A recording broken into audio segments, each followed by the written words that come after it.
ప్రేక్షకులందరికీ నమస్కారం. ప్రస్తుతానికి మన స్టూడియోలో ప్రముఖ ఆధ్యాత్మికవేత్త, ఆస్ట్రాలజర్ బ్రహ్మశ్రీ సుభాష్ శర్మ గారు ఉన్నారు. గురుగారితో మాట్లాడేద్దాం. నమస్కారం గురుగారు. శ్రీమాత్రే నమండి. గురుగారు, మే నెలలో మిథున రాశి వారి పరిస్థితి ఎలా ఉండబోతుంది? మేజర్గా 5 గ్రహ మార్పులు జరగబోతున్నాయి ఈ నెలలో. మరి వీళ్ళకి పాజిటివ్గా ఉంటుందా, నెగిటివ్గా ఉంటుందా, ఎలాంటి జాగ్రత్తలు తీసుకోవాలి మిథున రాశి వాళ్ళు? తప్పకుండా తెలియజేస్తాను. ముందుగా ప్రేక్షకులందరికీ శ్రీమాత్రే నమః, శ్రీ గురుభ్యో నమః. నమో దేవ్యై మహాదేవ్యై శివాయై సతతం నమః. నమ ప్రకృతి భద్రాయే నిహతాం ప్రణతాస్మిత. మిథున రాశి వారికి ఈ నెలలో జన్మస్థానంలోకి గురువు మారబోతున్నాడు. అలాగే వీళ్ళకు 10వ స్థానంలో శని సంచారం అనేటటువంటిది నడుస్తుంది. 10వ స్థానంలో శని సంచారం అనేటటువంటి లాభదాయకమైనటువంటిది. కానీ జన్మస్థానంలో గురు సంచారం అనేటటువంటిది కొంతవరకు ఇబ్బందులు కలిగిస్తూ ఉంటుంది. అంటే మధ్యమ స్థానంలో ఉంటూ ఉంటుంది. మధ్యమ ఫలితాలు అనేటటువంటివి వీళ్ళ జీవితంలో ఉంటూ ఉంటాయి. అంటే ఏదైనా పనులు ప్రారంభించడం అనేటటువంటి ఆలస్యంగా జరగడము, డబ్బుల కొరత ఏర్పడము, అనవసరమైనటువంటి ఇబ్బందులలో పడడము, ఇవన్నీ కూడా అంటే మనిషి యొక్క జీవితంలో కొన్ని ఆటంకాలు అనేటటువంటి ఎదురయ్యేటటువంటి పరిస్థితుల్లో మిథున రాశి వారి యొక్క పరిస్థితులు ఎక్కువగా కనిపిస్తూ ఉంటాయి. అందులోనూ మిథున రాశి వారికి ముఖ్యంగా ఏంటి అంటే గనక రవి కూడా వీళ్ళ జాతకంలో చూసుకుంటే వ్యయస్థానంలో ఉన్నాడు. వ్యయస్థానంలో రవి సంచారం వల్ల ఈ నెలలో ఎక్కువగా వీళ్లకు డబ్బులు అధికంగా ఖర్చు అయిపోవడము, అలాగే విదేశీ ప్రయాణాలకు వెళదాము అనుకున్నటువంటి పరిస్థితులు వీళ్ళ జీవితంలో ఉన్నప్పటికీ అడ్డంకులు, ఇబ్బందులు ఏర్పడేటటువంటి లక్షణాలు ఉంటూ ఉంటాయి. అలాగే వీళ్ళకు వృత్తి వ్యాపారాదులలో నష్టం ఏర్పడేటటువంటి లక్షణాలు ఎక్కువగా కనిపిస్తాయి. కాబట్టి ఈ నెలలో కాస్త జాగ్రత్తగా ఉండండి. అందులోనూ గురువు కూడా జన్మస్థానంలోకి వస్తున్నాడు కాబట్టి ఈ సంవత్సర కాలంలో డబ్బులు విపరీతంగా ఖర్చు అవుతుంటాయి. అప్పుల బెడద ఎక్కువగా జరుగుతూ ఉంటుంది. కాబట్టి వీలైనంత వరకు జాగ్రత్తగా ఉండేటటువంటి ప్రయత్నం చేసుకోవాలండి. అంటే అంతగా వీళ్ళ జీవితంలో మెరాకిల్స్ జరిగేటటువంటి లక్షణాలు అయితే కనిపించడం లేదు. కాబట్టి మిథున రాశి వారు కొంతవరకు జాగ్రత్తగా ఉండే ప్రయత్నం చేసుకోండి. పరిస్థితులు బాగుపడడానికి ఇంకెంతకాలం పట్టవచ్చు గురుగారు వీళ్ళకి? వీళ్ళకి సంవత్సర కాలం పడుతుందండి. మళ్ళీ 2026 ఉగాది తర్వాతనే వీళ్ళ జీవితంలో ఏదైనా మార్పులు చేర్పులు జరిగేటటువంటి లక్షణాలు కనిపిస్తూ ఉంటాయి. అందులోనూ ఈ మాసంలో కనుక ముఖ్యంగా తీసుకోవాలి అనుకుంటే కనుక వీళ్ళకి ఏంటి అంటే ఆస్తులు తనఖా పెట్టడం కానివ్వండి, లేదు అంటే సంపాదించిందంతా పోగొట్టుకోవడం కానివ్వండి, మద్యము, జూదము ఇలాంటివి ఎక్కువగా పెరిగేటటువంటి లక్షణాలు వీళ్ళ జీవితంలో ఏర్పడుతూ ఉంటాయి. అలాగే దొంగల భయం ఎక్కువగా పెరిగిపోతూ ఉంటుంది. అలాగే ఆస్తులు కూడబెట్టినవన్నీ కూడా తాకట్టు పెట్టుకునేటటువంటి సిచ్యువేషన్స్ ఏర్పడుతూ ఉంటాయి. హాస్పిటల్స్కి విపరీతంగా ఖర్చు పెడతారు. అన్నదమ్ముల మధ్య వైరం ఏర్పడేటటువంటి లక్షణాలు కనిపిస్తున్నాయి. దగ్గరి బంధువులు కూడా వీళ్ళని చూస్తే దూరం అయిపోయేటటువంటి లక్షణాలు ఉంటాయి. ఇన్ని రోజులు ఎవరైతే సాన్నిహిత్యంగా ఉన్నారో, ప్రేమ అనురాగాలతో ఉన్నారో వాళ్ళందరి నుంచి కొంతవరకు డిస్టెన్స్ పెరిగేటటువంటి అవకాశాలు ఈ యొక్క మిథున రాశి వారి యొక్క జాతకంలో ఏర్పడతాయి. అది ఒక రకంగా మంచి అనుకోవచ్చు కదా గురుగారు. ఇన్నాళ్ళు డబ్బు ఉంటే ఉన్నారు, లేనప్పుడు వెళ్ళిపోయారు. సో ఎవరు అలాంటి వాళ్ళో వీళ్ళకి తెలుస్తుంది. అంటే ఎప్పుడైనా జీవితంలో ఒక మనిషి గుణపాఠం, అంటే ప్రపంచంలో మనిషికి అతిపెద్ద గురువు ఎవరు అంటే కాలము ప్రతి ఒక్కరికి కూడా సమాధానం చెప్తుంది. మన జీవితంలో మన సిచ్యువేషన్ బాగా లేనప్పుడు మనకు ఎవరు మంచివారు, ఎవరు చెడ్డవారు అని నేర్పించేటటువంటి గుణపాఠం నేర్పించేటటువంటి గురువు ఎవరు అంటే కాలము. అందుకే మనిషి ఎప్పుడైనా కాలం కోసం, టైం కోసం ఎదురు చూస్తూ ఉంటాడు. మన సిచ్యువేషన్ బాగా లేనప్పుడు మనల్ని వదులుకొని ఎవరు వెళ్ళిపోయారు, ఎవరు మంచివారు, ఎవరు చెడ్డవారు, మన కష్టాల్లో ఉన్నప్పుడు ఎవరు మనకు సేవ్ చేశారు, ఎవరు ఆదుకున్నారు, ఎవరు మనం బాగోగులు చూశారు అనే అన్ని విషయాలు మనం బాగా లేనప్పుడే తెలుస్తుంది. అందుకే కాలం అనేటటువంటిది ప్రతి ఒక్కరికి గుణపాఠం నేర్పుతుంది. కాబట్టి ఇప్పుడున్నటువంటి సిచ్యువేషన్లో మిథున రాశి వారికి ఈ కాలం బాగా లేదు. కాబట్టి వీలైనంత జాగ్రత్తగా ఉండండి.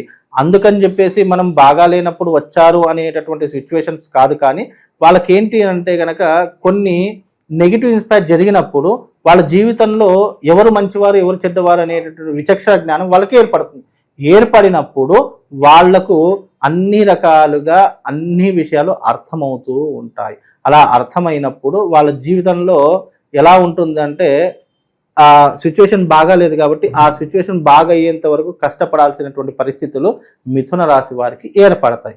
కాబట్టి అంతవరకు కాస్త జాగ్రత్తగా ఉండాలి. అంటే మనుషులు వెళ్ళిపోతున్నారు అంటే ఈ కాలంలో మనుషులు అవసరం కోసం వినియోగించుకునే వాళ్ళే ఉన్నారు తప్ప మనం బాగాలేదు కదా వీడికి హెల్ప్ చేద్దాము, మనం వీళ్ళకి బాగాలేదు కదా మనకు బాగున్నప్పుడు వీళ్ళు మనకు సహాయం అందించారు అనే కృతజ్ఞతా భావం ఏదైతే ఉంటుందో ఈ యుగంలో, కలియుగంలో అది సాధ్యపడదు.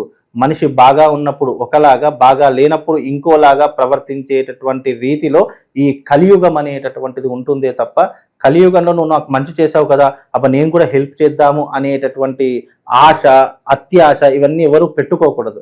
అంటే నేను మీ ఇప్పుడు ఎగ్జాంపుల్గా నేను మీకు ఏదైనా మంచి చేస్తాను అనుకోండి, మీ నుంచి నేను ఏదైనా ఎక్స్పెక్ట్ చేయడం అనేటటువంటిది నా మూర్ఖత్వంగా ఉంటుంది తప్ప అది మీ తప్పు అని చెప్పేసి ఉండదు.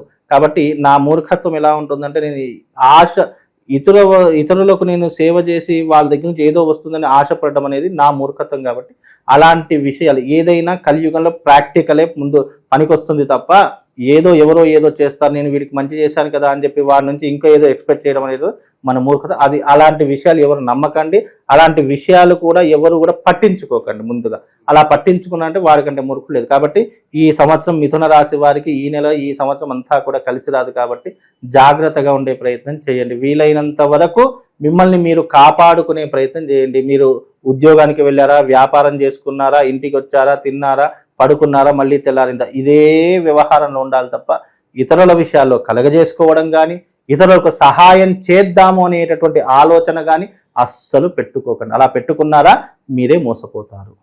గురుగారు, ఇలాంటి కాలంలో మరి ఇన్వెస్ట్మెంట్స్ విషయంలో ఎలాంటి జాగ్రత్తలు పాటించాలి? దూరంగా ఉంటే బెటర్ అంటారా? ఈ సంవత్సర కాలంలో ఈ నెలలో అందరు ఇన్వెస్ట్మెంట్లకు దూరంగా ఉండండి.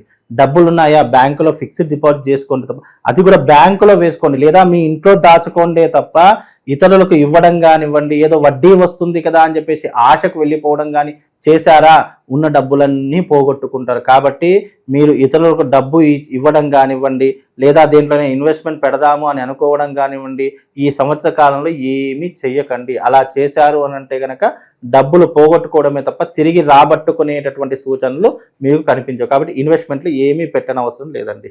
శుభకార్యాలు ఏమైనా ఆస్కారం కనిపిస్తుందా గురుగారు? సిచ్యువేషన్స్ ఇలా ఉన్నప్పటికీ తప్పకుండా శుభకార్యాల్లో మాత్రం ఇది ఒకటి ప్లస్ పాయింట్ అని చెప్పుకోవచ్చు. ఎందుకంటే అన్ని నెగిటివ్సే ఉండవు, కొన్ని ప్లస్ పాయింట్స్ కూడా ఉంటాయి. శుభకార్యాలు మాత్రం చేసేటటువంటి అవకాశం ఉంటుంది. శుభకార్యాలు చేస్తూ ఉంటారు, విందులు వినోదాలు ఎక్కువగా పాలు పంచుకుంటూ ఉంటారు, ఆనందంగా ఉండడానికి మాత్రం ప్రయత్నం చేస్తూ ఉంటారు.